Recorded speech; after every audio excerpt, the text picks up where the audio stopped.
Hi, this is Lisette, and welcome to Book Date. I have a very special guest today. Very excited. Sydney is the store manager, correct? Yes. You're the store manager. Okay, store manager of the Last Chapter Bookshop you're in Roscoe Village, correct? Yes. Yeah, in Roscoe Village in Chicago.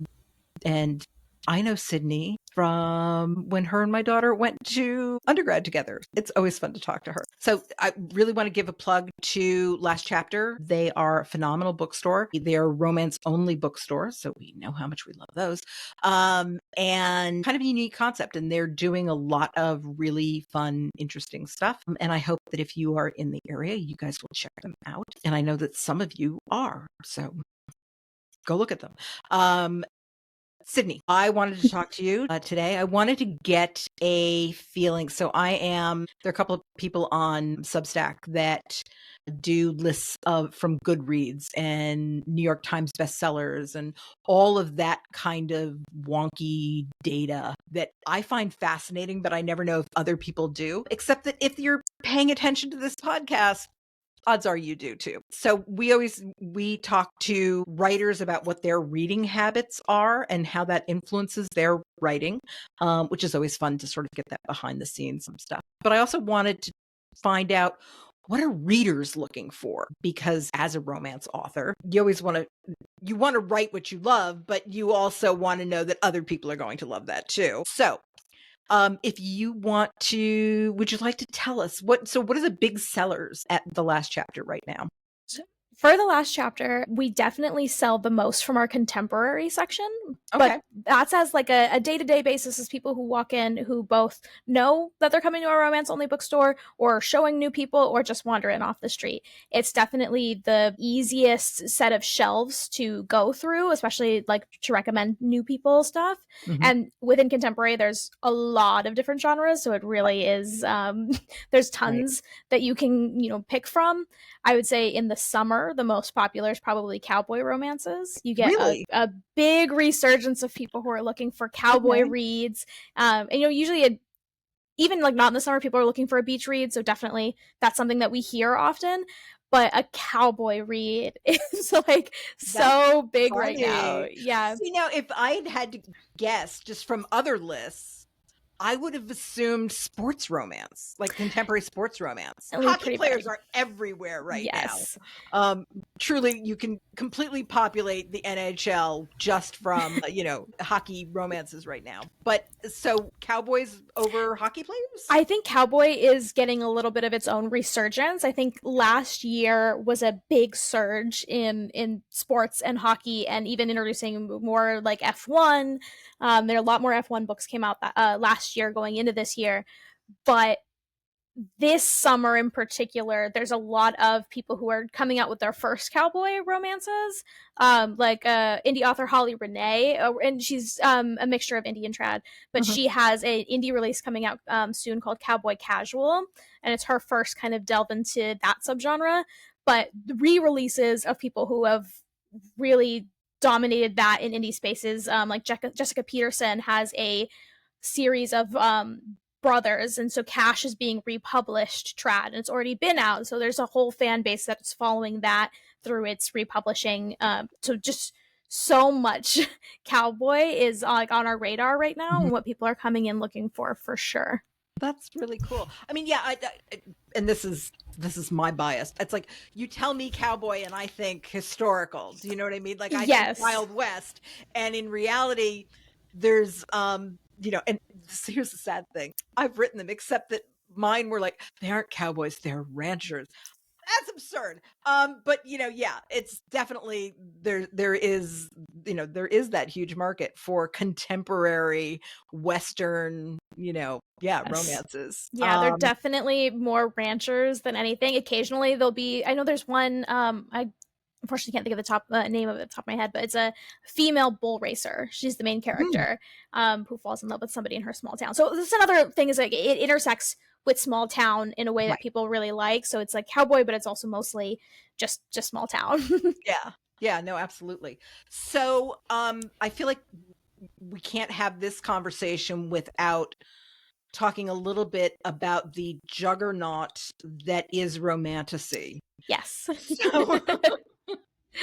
So is that, I mean, I follow a lot of indie romantasy writers, and that is obviously a huge market as far as authors right now.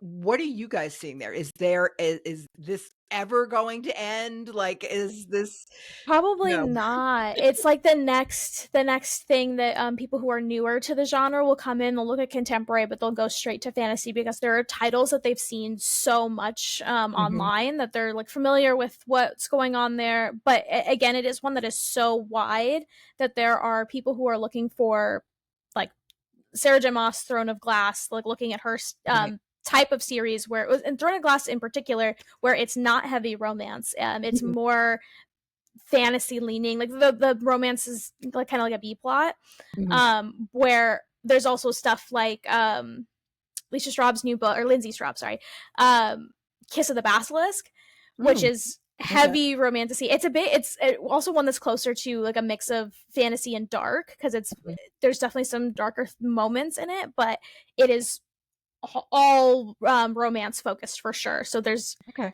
like a spectrum in which people are interested in either something that's like super spicy, romance heavy, or something that's like a good world building Mhm. experience with romance as a side. Yeah, it's funny because my coworkers are closer to your age, and I was browbeaten, no holds barred, browbeaten into reading ACOTAR, and I was like, I hate reading stuff that's like, oh, everybody's talking about, whatever. It's like, yeah, all right, she's making $1 million. But got browbeaten into it, and ultimately ended up really liking the series. But Mhm. that is very much a romance heavy Yes, that one series. is for sure. And they were like, okay, well, you have to read Throne of Glass. And I'm like, okay. I mean, like, I didn't really, like I had said wasn't going to like ACOTAR, and like then I did. And so, okay, fine, I'm willing to. And then I read the first book and I'm like, nope, I'm out. And they're like, what do you mean? And I'm like, I read romance. Yeah. I read romance, and this is like there's a little bit of a will you why choose, or that kind of aspect. And I'm like, Yeah. no, no, it's not romance. I'm like I'm like the worst. It's definitely the romance is not the biggest part of the plot. The plot is the No. main focus, and then there isn't even like solid romance until like book 6. My favorite couple is until the very end. Yeah. Okay. So it's It, definitely it's something that evolved with her career, but it didn't Mhm. start as a romance Well, series. from what I heard, she wrote the first Throne of Glass book when she was like 16. Yes, it was originally just like a Cinderella retelling that Yeah. she worked on until I think she published it officially at 22. Yeah. Can't hate that bitch. No. Um, Seriously, 16? Yeah. Okay, fine. Yeah, no, actually, my favorite couple never happens in that first book, and I thought it should have been, and I won't, because I can't remember any names. I can't remember people's names, let alone characters' names. The assassin and the princess. I was really into that ship, and I was like, Yes. what? No, nothing. Like, there's nothing. None of Oh my gosh. Yeah. So there's another set of girls later on that you cannot convince me are not in love. It doesn't like I just yeah, they were so obsessed with each other and they would have been perfect. And I guess they ended up with people that I also liked, but that was gay. That was gay. appropriate for Pride Month. Yeah. Yes, when sometimes, especially if you're a writer, and Sydney is a writer, that's that yeah, you're reading a book and you're like, no, this would be so much better if they were just gay. I mean, like, come on, come on, Yes. this would be that plot twist. Like, oh, okay, now I'm invested. Get in every pretty much everything that I read because the best friend character is always someone who's like so supportive, or like I'll Right. get to I read some really good indie bully romances that are Mhm. also pretty popular in the store, but it's I would say opposed to people who are just walking off the street, there are people who will plan trips to go to the Mhm. store. Right. They'll immediately 9 times out of 10 they'll immediately walk straight to dark and grab all of our indie titles, which like I know exactly who they're going to be. But I've read so many of those where it's like a bully romance, and then she has this female best friend, and I'm like, why do you want them? Why do you Yes. want those boys? Yes. Yes. Yeah, no, I mean, like, if you give me especially for bully romances, it's like, "Babe, babe, babe, babe." He's a walking red flag. Yeah. Like there's nothing here. Like, okay, he has made you cry so many times. Yes. Just go with the girl, just go with your best friend. She's the one who loves and adores you. I'll have a little plug here for one of our favorite series at the last chapter between our owner and myself is the Hannaford Prep series by Jay Bree, where I appreciated it greatly because Yeah. they recognized that, where when she gets Okay. this like deep relationship with her best friend, and then she has a thought where she's like, if I just wish I was gay because I wouldn't have looked at them a second time. I would have locked her down so fast.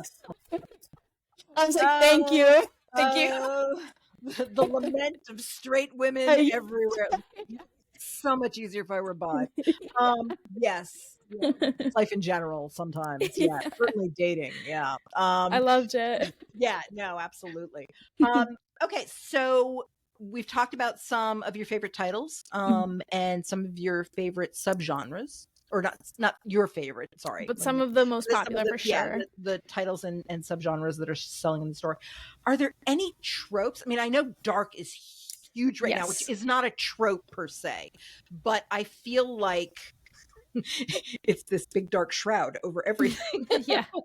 That like you can have dark, I mean, I've seen dark medical erotica. It's like, okay, well, Yeah. that's just medical erotica. That's not like, I like you're starting to lose me there. A little bit. I feel like it's losing. Like dark is just becoming, this month's everybody. For a while, everybody Yeah. was saying everything was romantasy, and now it's like, oh no, everything's dark. Um, so Yeah.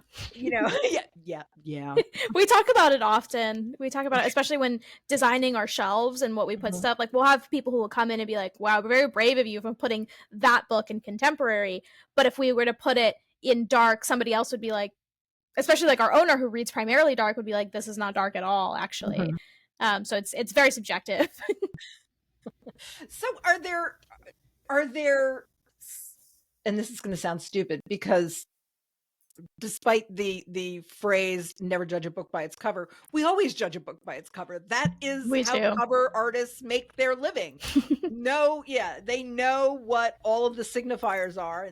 So what if I walk into your bookstore, other than the fact that it will have a shelf tag, I'm assuming, that says, dark romance or whatever. How are there signifiers on the cover that like always show up in dark romance? Like I feel like romantasy, if it doesn't have a dagger and that dagger isn't dripping blood, Right. is it really a romantasy? I mean, there's the to the point that I think it's a meme. It's like she has, what is it? She has a dagger and trauma. No, she has a dagger and anger issues, and he has a crown and trauma. Yes, They perfect. make the worst, yeah, and they make the worst decisions possible. Yeah.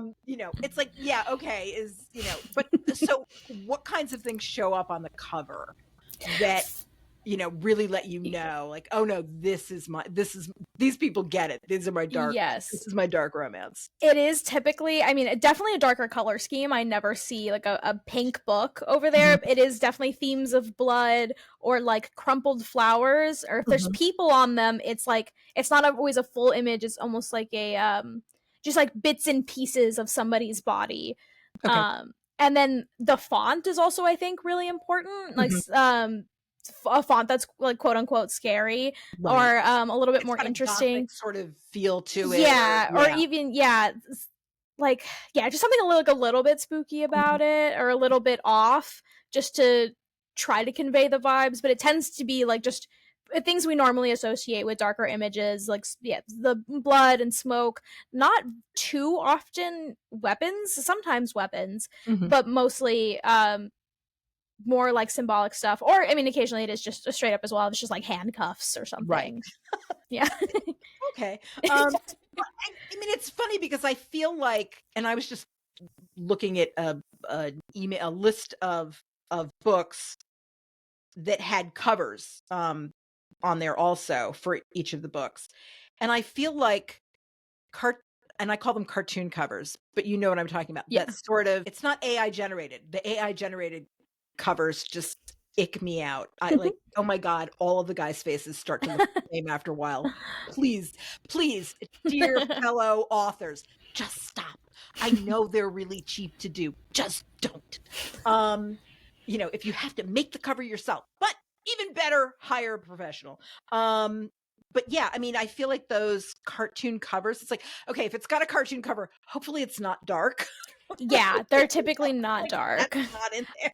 Unless, so that's another Unless? thing that does kind of trip us up, is because we are also a book box company. Okay. So we do sell like older editions of our former boxes in the store, and we Okay. do illustrate it. It depends on the series. So sometimes if a series already has illustrated covers, then when we Mhm. do them as book box, we won't do an illustrated version. But we did, just like we had recently a whole Dark Academia box, and they're all illustrated covers, but I think they still convey enough in the like characters' positioning and the vibes of the background and everything that it is still dark. That's not typically something we see of something that just like goes on the shelf regularly. Those just Right. happens to be from our designs. So I think sometimes people who don't really think about those things will come in and take a look at our designs and be like, oh, this looks cute, Mhm. but not totally realize how dark it's gonna be.